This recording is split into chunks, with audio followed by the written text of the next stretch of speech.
Matapos iligtas si Kim mula sa halimaw, si Sang-woo ay nagtatanong sa kanya kung bakit niya binanggit ang Haesung Guild kanina noong sila ay tumatakas.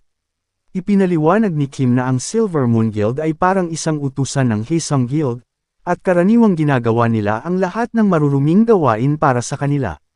Sinabi ni Kim na siya ay nakakasigurado na marami mga taong hunters ang nasa dungeon ngayon na naririto, dahil hinuli sila ng Haesung Guild. Pagkatapos ay nagtanong ulit si Sang-woo kung paano napunta mismo si Kim sa dungeon, at si Kim na may nakakatakot na ekspresyon sa pagbabalik tanaw sa isang taong wala ng buhay sa harap nila noong bata pa sila. Pero mabilis na bumalik sa kamalayan si Kim at sinabihan si Sang-woo na hindi niya ito sasabihin. Si Sang-woo ay naiwang gulat at nalilito dito, ngunit hindi na niya pinilit alamin ang bagay na iyon. Nagpaalam siya kay Kim, ngunit bago siya umalis, ibinigay niya kay Kim ang kanyang business card at sinabi sa kanya na kung mapupunta siya sa anumang problema sa Haesung Guild, maaari siyang tumawag sa kanya anumang oras at susubukan siyang tulungan sa lahat ng kanyang makakaya. Sinabihan ni Sang-woo ang isa sa kanyang mga clone na gabayan si Kim palabas ng dungeon, at silang dalawa ay naghiwalay na.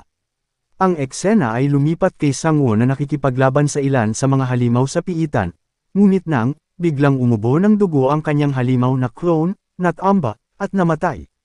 Nagulat si Sang-woo at naalala niya ang sinabi ni Kim tungkol sa misteryosong likidong ibinigay nito sa kanya. Muli niyang ipinatawag ang kanyang clone, at ang isyu nito ay walang damit at medyo payat. Nagpatuloy sila sa pangangaso na parang walang nangyari, at habang tinatalo niya ang mga halimaw, ang mga miyembro ng Silver Moon Guild na tinalo niya dati ay nakikitang pinagmamasdan siya mula sa malayo.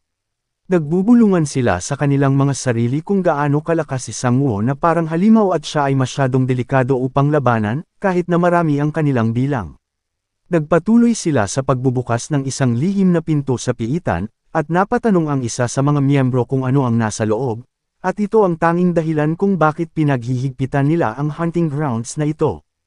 Pinuksan niya ang pinto, at napag-alaman na ito ay isang science lab na ginagamit upang lumikha ng isang ilegal na substance na tinatawag na jewel crystals, isang item na ginawa mula sa mga pinong cursed crystal.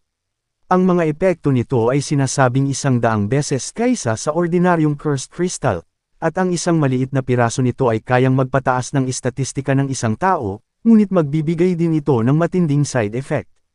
Lahat ng bagay ay isinasaalang-alang, ang paggamit nito sa mga tao ay masyadong mapanganib, at ipinapaliwanag ito ng bastardo na isang proyekto na tinatawag na DEP, isang paraan upang pinuhin ang mga jewel crystal upang magamit ito ng mga tao.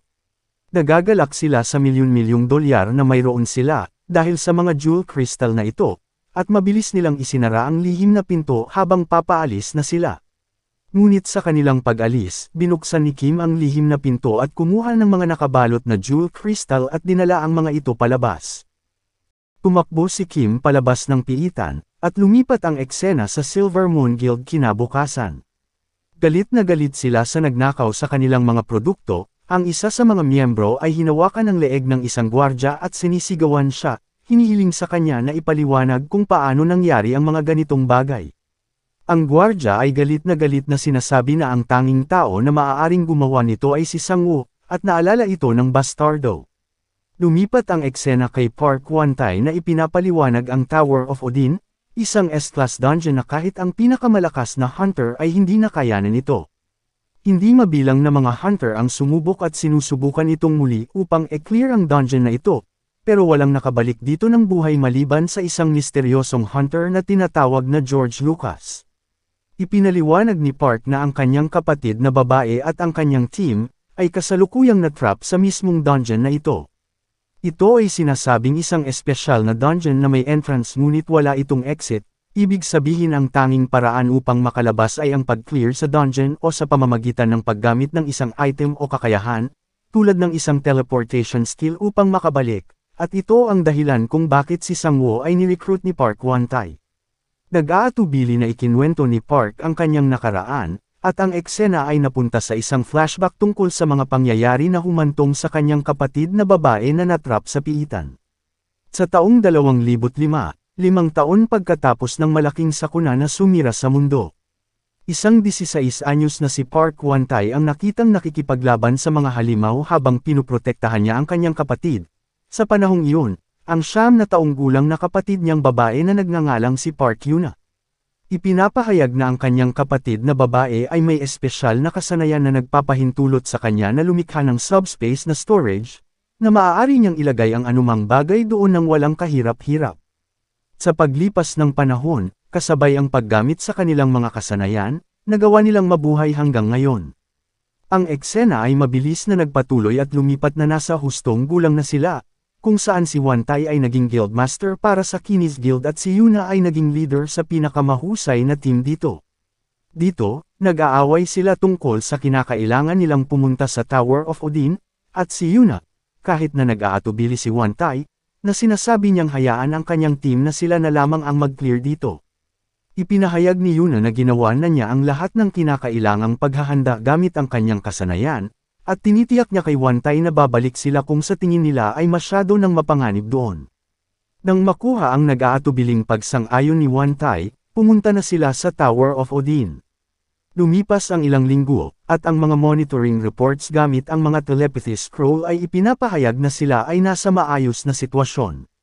Ngunit isang araw, habang gumagawa sila ng normal na ulat sa monitoring reports, ipinahayag ng telepathy scroll kung paano tinambangan ang buong grupo nila ng isang hindi kilalang halimaw, at ang grupo ay nagtamo ng malalaking pinsala.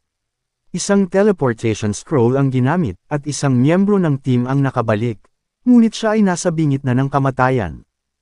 Sa pagtiis sa kanyang sitwasyon, inihayag niya na ang isang napakalakas na halimaw ay biglang lumitaw at pinatay ang buong team. Ang mga huling salita na sinabi ng kanyang kapatid na babae ay, "Paumanhin, nabigo kami sa misyon, at dito natatapos ang flashback." Ipinaliwanag ni Park Wantay na mula noon, sinubukan niyang mag-recruit ng hindi mabilang na mga hunter upang tulungan siya, ngunit wala sa kanila ang nais na tumulong, hanggang sa nakita niya si Sang-woo sa kanyang harapan. Nang makitang kumpleto na ang lahat ng paghahanda, gusto niyang magsimula na ang misyon. Lumipat ang eksena sa Guildmaster ng Silver Moon, na binubugbog niya ang isang low-rank member dahil hinayaan nilang manakaw ang kanilang produkto. Siya ay galit na galit at gustong maghiganti sa taong nagnakaw ng produkto at hinihiling na hanapin nila si Sang-woo, sa paniniwalang siya ang nagnakaw ng mga jewel crystal. Dito, ipinakilala sa atin ang bagong karakter na si Kang Chung-sung, ang vice leader ng Silver Moon Guild, at ibinigay sa kanya ang tungkuling hanapin si Sang-woo. Lumipas ang araw, at makikita natin sina Sang-woo at Mr. Kang na nag-uusap sa isa't isa tungkol sa misyon, at iniisip nila na may inililihim si Park Wantay na impormasyon mula sa kanila. Pinag-iisipan nila kung bakit ipinadala ni Wantay ang kanyang mahuhusay na mga hunter sa isang dungeon na malakas, at nag-iisip sila sa kung ano ang inaasahan ni Wantay na makukuha mula rito. Naputol ang pag-uusap nila nang madatnan nila si Kim na natutulog sa harap ng gusali ng ahensya. Nagising siya na nagulat, at ang kanyang tiyan ay kumakalam ng malakas, kaya't nagpa siya silang pag-usapan ang mga bagay-bagay sa hapunan. Gusto niyang sumali sa ahensya ni Mr. Kang Jam-mo, upang makasama si Sang-woo, at kahit na mayroon siyang kakaibang kasanayan, nagbigay si Sang-woo ng magandang introduction sa kanya, kaya't pasado na siya sa ahensya. Bago umalis si Sang-woo para sa rescue mission, binigyan siya ni Kim ng 2 potion, isa ay para sa lakas at ang isa ay para sa mana, pero tulad sa nakaraang item na binigay nito, ang mga side effect ay nakamamatay. Masayang kinuha ito ni Sang-woo, at ipinatawag niya ang kanyang mga clone habang papunta siya kay Wantay para sa misyon. Ang eksena ay lumipat sa pabrika ng Kinis Guild na nagsusupply ng mga cursed crystal kay Sang-woo, at makikita din dito ang vice leader ng Silver Moon Guild na ninanakaw nila ang mga cursed crystal, habang sinusunog niya ang buong warehouse, na nagpapahiwatig sa pagsisimula ng digmaan sa Kinis Guild at Silver Moon Guild. Lumipat ang eksena sa Iceland, ang lugar kung saan matatagpuan ang tarangkahan ng dungeon ng Tower of Odin. Si Sang-woo ay lumipad papunta doon, at nakita niya si Wantay at ang vice leader ng guild. Ipinaliwanag nila ang lokasyon kung saan nawala ang team, at ito ay nasa 40 kilometro ang layo mula sa entrance. Ibinigay sa kanya ni Wantay ang 3 teleportation scroll kung sakaling magkaroon ng emergency, at sa mga huling paghahandang ito, ipinadala na ni Sang-woo ang kanyang mga clone sa dungeon habang ginagamit niya ang kanyang familiar skill para sa esensyal na manipulahin ang isa sa mga katawan ng kanyang clone. Gamit ang naka-level up na familiar skill, Nararamdaman niya ang lahat at nakokontrol na parang nasa totoong katawan talaga siya. Si Sang-woo at ang kanyang mga clone ay nag-navigate sa dungeon, habang nilalabanan ang mga mahihinang frostbats. Dahil sa kanyang mga clone na tinalo ang maraming frostbats, lumabas ang boss monster na frostbat, ngunit parang wala lang ito, at madaling tinalo ito ng kanyang mga clone. Pagkatapos makalagpas sa dungeon ng 13 kilometro, o humigit kumulang sa ika-4 na bahagi ng daan patungo sa kung saan nawala ang team, nakatagpo sila ng mga malakas at bagong nilalang. Nilabanan nila ang mga bagong halimaw gaya kanina, ngunit nang biglang nabasag ang lupa sa ilalim ng clone ni Sang-woo, at lumabas ang isang higanteng ice golem. Bigla-bigla nitong sinunggaban ang isa sa mga halimaw at kinain ito, at nakaramdam ng pagkatakot dito si Sang-woo.